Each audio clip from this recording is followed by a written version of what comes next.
Hello, my name is Nicole, and thank you so much for taking the time out to listen. Today, I titled this message, Dysfunctional Cousins, Siblings, Influenced by Them. Dysfunctional cousins, siblings, influenced by them. Once again, taking a look back in order to move forward, you find that you were around some very interesting, strange, crazy-making, and anything else you want to call them, siblings or cousins, okay? We've talked about the adults during childhood that influenced us in some way, whether good, bad, or otherwise. But there were those peers that had a negative impact on many of us. Some of us, we grew out of all of the foolishness that they put upon us. Others have yet to do so. And then there are those who simply don't bother to think about these things and how the negative influences have kept you from walking according to the will of the Lord. The good old days, those childhood memories, the fun times. Oh, it was so great. It was so fun. We did this, we did that.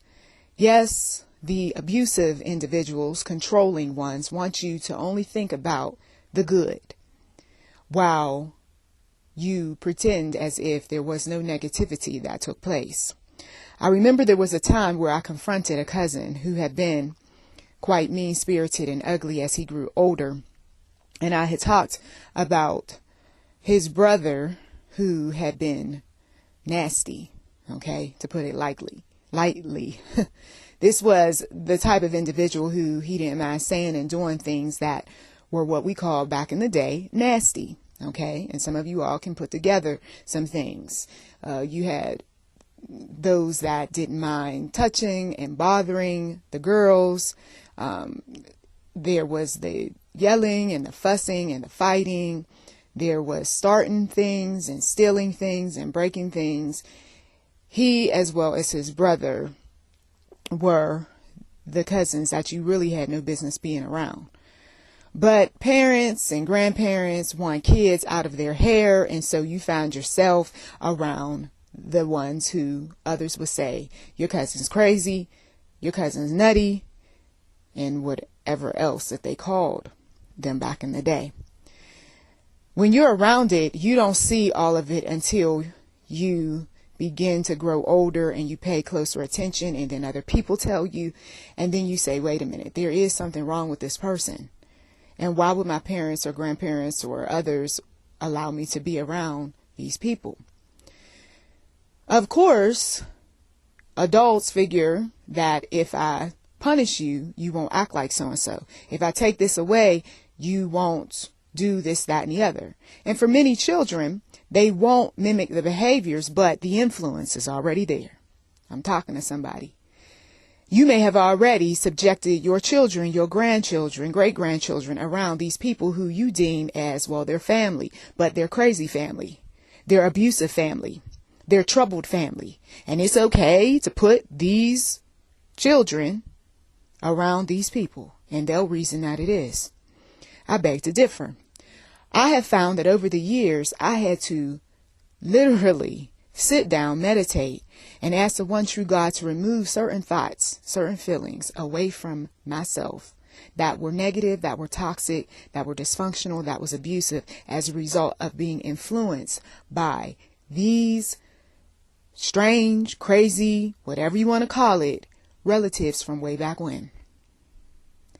It's like once you get older, you start thinking about the time that you have spent fighting up against people, fighting with yourself and all of that, because years ago, somebody was picking fights with you. Years ago, somebody was trying to take your virginity. Somebody was trying to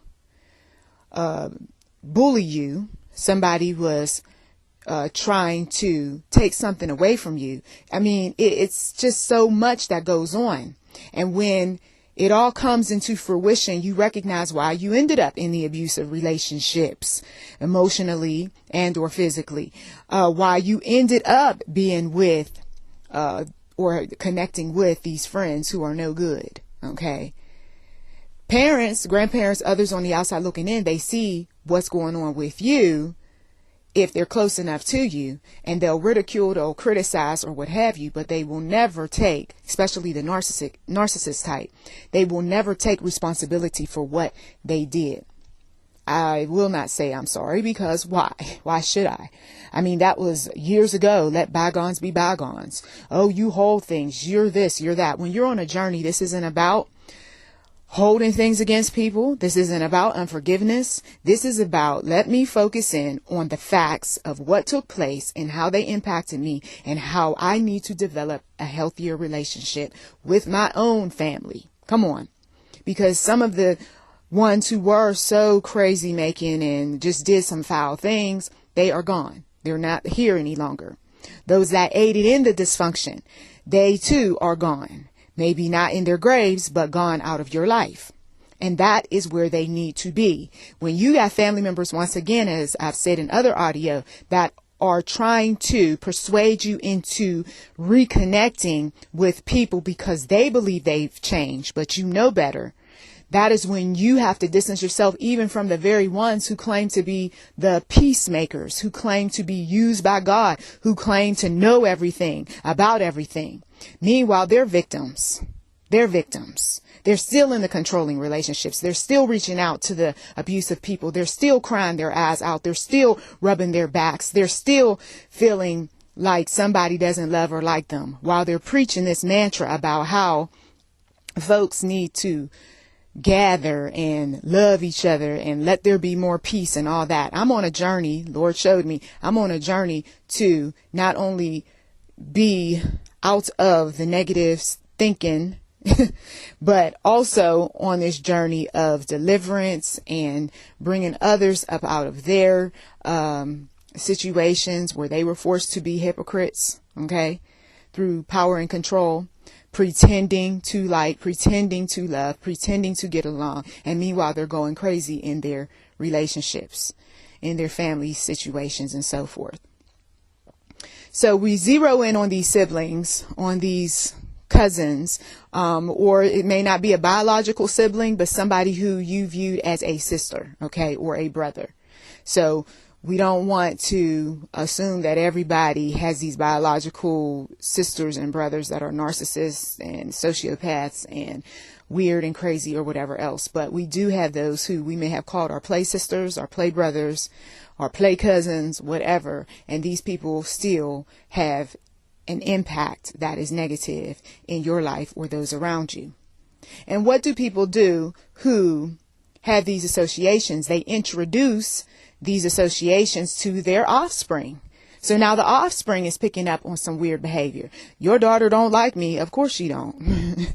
Because she's picking up on something that's weird about you. And to be honest, for years, I've never said anything, but I'm going to say something now. I don't like you either.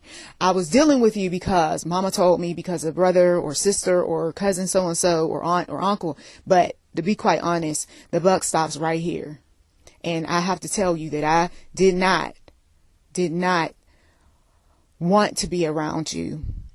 And I knew that you had done some things, and I didn't want to get you in trouble. But these things have followed me for so many years. And I am finally at a place in my life where I am so over those things. But I don't need you to trigger me, so you have to go. Come on, that's somebody's conversation right there.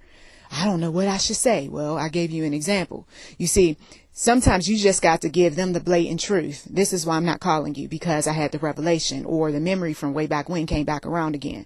This is why I'm not sitting down and talking with you about these things, because I know that all you're going to do is invalidate me. You're going to devalue me. You're going to say that I'm crazy, that I don't know what I'm talking about, that I have a faulty memory, because you do that to everybody. And so there's no sense in us having any type of dialogue. And you cannot have a dialogue with a person who is disagreeable, with a person who does not want to acknowledge the fact that they have done some, as I said earlier in this audio message, nasty things. Okay? When a person does recognize and the memory does come back that, yes, I did say some nasty things, I did do some evil things, and they say to you, yes, I do recall these things, and I apologize for them, and I understand why you're not close to me, and I understand why you don't call me or want to be around me. hey, accept it for what it is. You don't have to beat them over the head. You don't have to act like a crazy person right along with them if they're acting crazy. But you wish them well and move on with your life, you see. We don't have to invite people to our homes just because they're the cousin or the sister or the brother. We don't have to pick up the phone every day of the week or every other week or maybe every year, because some people are grappling with so much, and it may not have anything to do with the dysfunctional cousin or the dysfunctional sister or brother, but it has everything to do with the dysfunction that they allowed into their life because of the familiarity that they experienced through childhood. Come on. It was familiar. That's why I got involved in this relationship. And now this relationship is consuming so much of my time and my money and my energy. I don't have time for more unhealthy relationships, for more dysfunction. You see, some people are inundated with so much. And so to demand that they call and come around and all this other stuff, and you yourself, you got your own issues that you need to be dealing with, is ridiculous. But we have these people that's all they know, because that is what was put upon them. And if they choose to be in controlling, abusive, dysfunctional, unhealthy relationships, then all the best to them. But you don't have to. I got to say that to someone. You don't have to. God gave us a choice. Power and control is about taking your choice away. Power and control is about demeaning you, devaluing you, countering you, gaslighting you, isolating you, physically abusing you, sexually abusing you. It's about the selfishness that creeps up on the abuser that says, I want that and I don't care how I get it, but I'm going to get it. I need that. Or I have my personal rules and regulations and I expect everybody to follow them. And if you raise up a standard or if you come against me, then I got a consequence. And that consequence is to take the money away. That consequence is to take your house away. That consequence is to put some flying monkeys up to just going around and causing you all sorts of grief. Oh, come on. And doesn't it sound demonic? Well, it is. It is. Agents of Satan do these sorts of things. Children of God, true children of God. I don't care what the abuser said. I'm a child of God. I beg to differ. No. A child of God is not going to put you in bondage. They're not going to put shackles on your feet. They're not going to tell you that these are all the things that I expect you to do. And if you don't do them, then I'm not talking to you anymore, says the cousin. Or I'm not coming around you anymore, says the sister or the brother. Or you know what? I'm going to tell everybody that you nothing but an ungrateful, selfish, you know what? Yep, that's what I'm going to do because I can't stand you. Ooh, does that sound like a child of God? And they show themselves to be children of darkness. Forget the titles. Time and time again, when there is often this verbal or physical altercation with someone. It may not be with you, but there's always some kind of drama. You can't sit your behind down long enough to get along with anybody. You always got something to say, or you always going after people. Whether you're doing it with a smile on your face or whether you're doing it with no smile on your face, whether you do it overtly or covertly, you're always at them. Quit putting certain people around if they're triggering you to be evil and ugly and dark. You see, if I see enough dark or ugly that has risen up against me, guess what? I'm not going to be around my triggers. I know that. I got to be over there with the children of light, the children of God, right? Look, you are provoking me to wrath, says the daughter, says the son. I get around you and I don't know, things come over me. The cousin, why are you always telling her to come over here for every family event? You know that we got a long history of fighting each other. Well, she bring money. Okay. She helps out. But you know that she likes to tell her share stories and her stories are inaccurate. They're false. I don't care. And these people they stay in families. You got some who, they are legitimate children of God doing what's right. But there's some personality stuff that creeps up in them every now and again. And you can't stand to be around them. That's a red flag. That's some work that they still need to work on. We're not going to sit up there and entertain conversations and talk about every itty bitty thing under the sun. When God shows a person's true colors, you're supposed to give them some space. If they don't want that space, that's on them. You have to protect your area. You got to protect your children. I don't need that kind of drama in my life right now. But I will pray for you, says the cousin. Come on, says the sister, says the brother. Some people are making themselves do some things because the deceased mother or the deceased father said, that's your sister, look out for her. That's your brother. You better be there for him. But what about the one who was raised or influenced by a sister, brother, or cousin? And that sister, brother, or cousin has some dysfunctional, abusive behavior that only they saw, but the rest of the family didn't. I got an opportunity to talk with one relative who said that this particular sister was like a mother to them. But others knew what her frailties were, the dysfunction was, while others didn't. And so they didn't necessarily look at her as a mother-like figure. Okay? There's the challenge right there. You got one who, I'm all for sister so-and-so, and the other who's like, she wasn't all that saintly as some might think.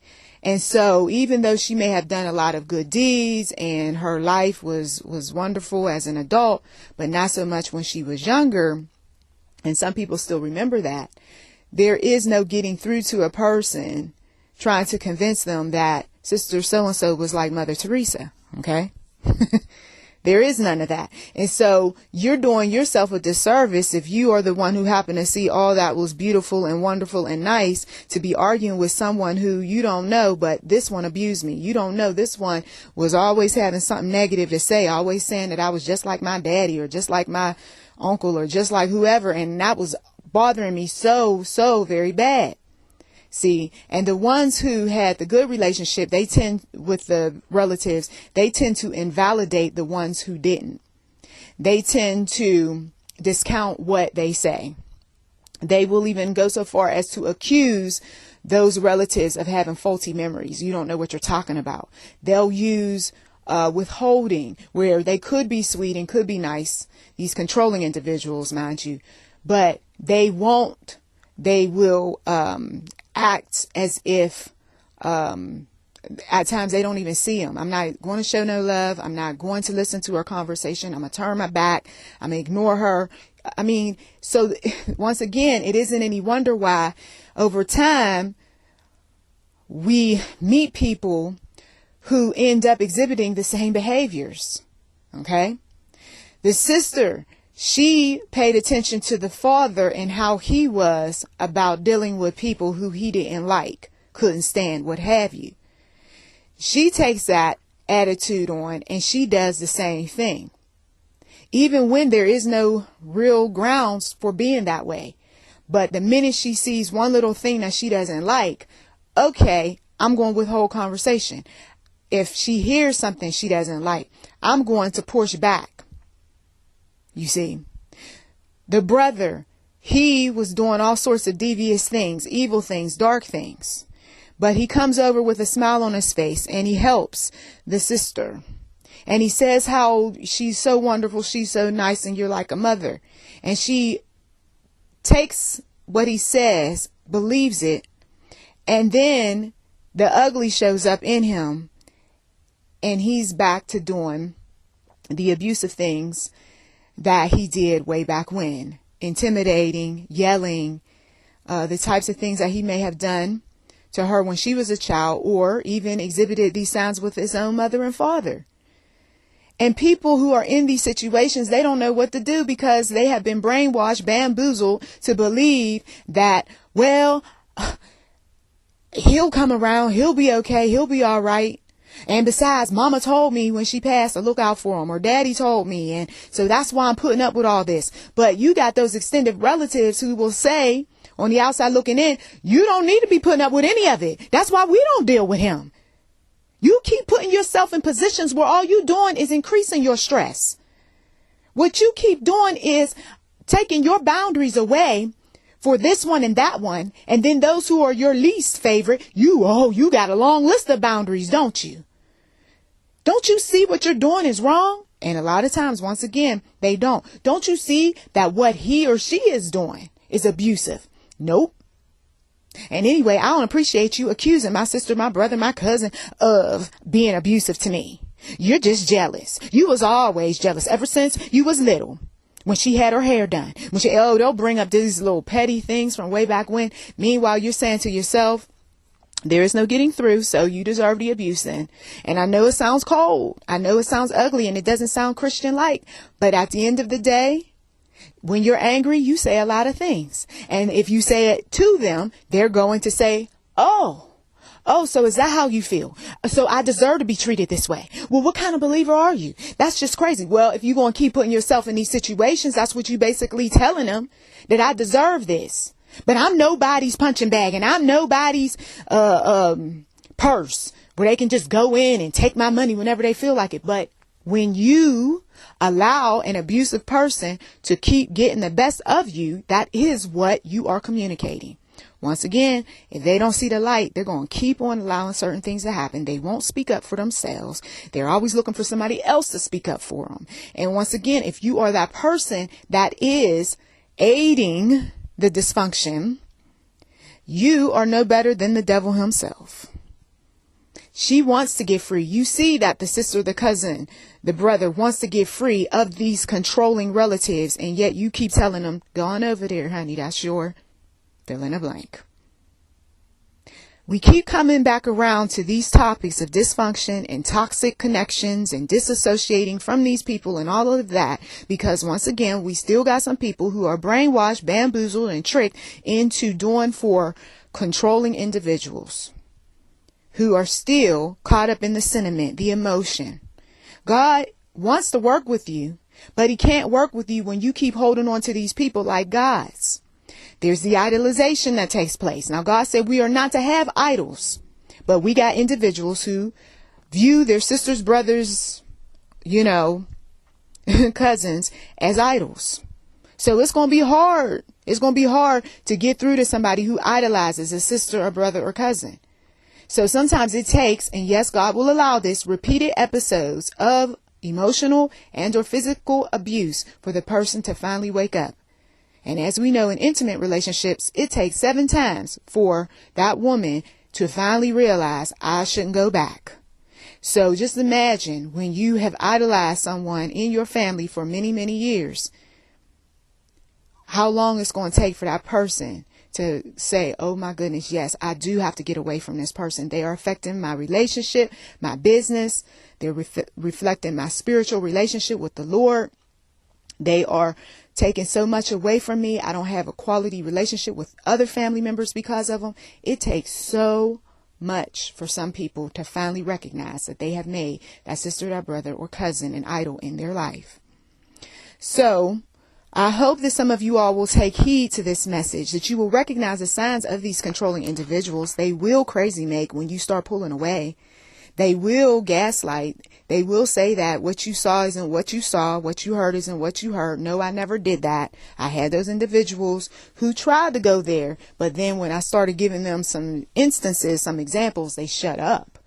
And then, of course, I'm going to shut you out, too, because I don't need people to sit up there and accuse me of lying and exaggerating and whatever else, when I know full well I was the girl that saw things. I was the girl who heard things. I was the girl who had other relatives who told me things. OK, and so when all of these things take place, you have to make a decision whether or not you want to keep these sorts of people around. They will also put others up to bullying you or calling you not a child of God, but you ain't nothing but a demon, honey, or you're a bitch, or they'll call you some of the most despicable names, whether to your face or through other people. They will do things like withhold things that they promised you. They will also not communicate with you. They will ignore you. They'll use a silent treatment. This was done repeatedly. Oh my goodness. I saw this so many times in childhood because, well, I don't feel like I need to talk to you. You're not important. Okay. And so, of course, you get these low self-esteems, and you want low self-esteem. And so you want to be important. So you go out and you go above and beyond for people because you want to feel good, because you've spent so many years not feeling good being around these people. Okay. And then, of course, they accuse you of being selfish because you didn't give them what they wanted when they wanted. Or they got you in trouble by going and telling people that you said something or did something that wasn't true.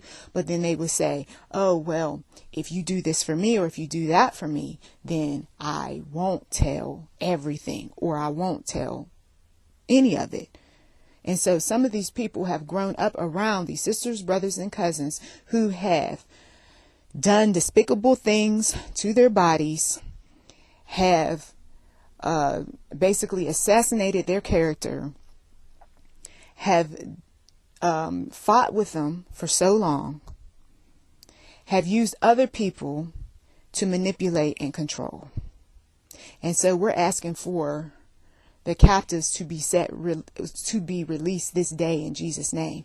We're asking that the mental, physical, spiritual, sexual bondage that they have been put in to appease controlling sisters, brothers, cousins, that all of this will be dealt with by the one true God, and that they will experience freedom like so many of us have, being out of these settings and around these people who trigger all sorts of emotions. This is why you will have somebody who shows up at the family event and they're okay and all right until that one shows up.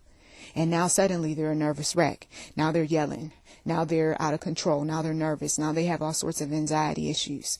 She was fine until he showed up. You need to pay attention to the signs. This could have been sexual abuse that happened many years ago. This could have been some unfortunate situation that happened to someone else, and that sister or cousin or brother witnessed it. And so for years she had to be quiet, or else.